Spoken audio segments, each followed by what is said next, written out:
கோவில் பூசாரியின் பையில பாத்தீங்கன்னா வயாகரா மாத்திரை மற்றும் ஆணுரைகளும் இருந்த சம்பவம் அதிர்ச்சியை ஏற்படுத்தியிருக்கு. மாலை வாங்க வீட்டுக்கு வந்த இளம் பெண்ணை பாலியல் வன்கொடுமை செய்த சம்பவம் அதிர்ச்சியை ஏற்படுத்தியிருக்கு. திடீரென அந்த இடத்திற்கு வந்த கணவரால் நடந்த அதிர்ச்சி சம்பவங்களை பத்தி பார்க்கலாம். சென்னை வடபழனி பகுதியில உள்ள ஒரு வீட்டு ஆதிபுரீஸ்வரர் சிவன் கோவில் பூசாரியான அசோக் பாரதி மீது பாலியல் புகார் ஒன்று எழுந்திருக்கு. பள்ளிக்கரணையைச் சேர்ந்த இளம் பெண்ணின் கணவர் தனது மனைவி ஒரு பூசாரியால் பாலியல் வன்கொடுமை செய்யப்பட்டதாக தெற்கு மண்டல இணை ஆணையரிடம் புகார் ஒன்றையும் அளிச்சிருக்காரு.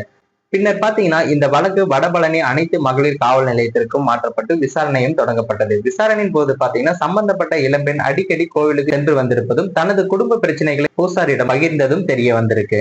அதற்கு ஆறுதல் கூறிய பூசாரி ருத்ராட்சை மாலை தருகிறேன் என கூறி வடபழனியில் உள்ள வீட்டிற்கு வருமாறும் அழைத்திருக்காரு. அந்த வீட்டிற்கு சென்ற பெண் தனிமையில் இருந்த போது பூசாரியால் பாலியல் வன்கொடுமை செய்யப்பட்டதாகவும் கூறப்பட்டிருக்கு. அந்த வீட்டுக்குள் திடீரென புகுந்த கணவர் தன் மனைவியிடம் சில்மிசத்தில் ஈடுபடுவதை கண்டதால் ஆத்திரமடைந்து பூசாரியை தாக்கியிருக்காரு. இதனையடுத்து பூசாரியின் பையை சோதனை செய்த போது அதில் பூஜை பொருட்களுக்கு பதிலாக வயாகரா மாத்திரைகள் மற்றும் ஆணுரைகளும் இருந்திருக்கு.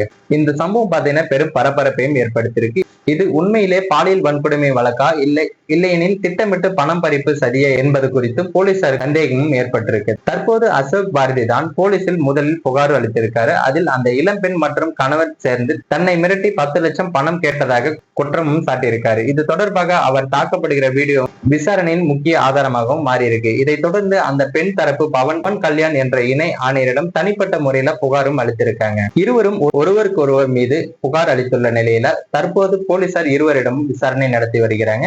இது போன்ற சம்பவங்கள் ஆன்மீக தளங்களை நம்பும் பொதுமக்களிடையே குழப்பம் மற்றும் நம்பிக்கை தளர்வையும் உருவாக்கும் அபாயம் இருப்பதாக சமூகத்தில் அச்சமும் நிலவுகிறது. உண்மை எது, யார் குற்றவாளி என்பதை நிரூபிக்க விசாரணை இன்னும் தீவிரமாக நடைபெற்று வருகிறது. இந்த சம்பவம் பாத்தீங்கன்னா பெரும் பரபரப்பையும் சர்ச்சையும் ஏற்படுத்தியிருக்கு. மேலும் இது போன்ற வீடியோக்களை உடனுக்குடன் தெரிஞ்சுக்க மறக்காம நம்ம சேனலை சப்ஸ்கிரைப் பண்ணுங்க. வீடியோ பிடிச்சிருந்தா மற்றவங்களுக்கும் ஷேர் பண்ணுங்க.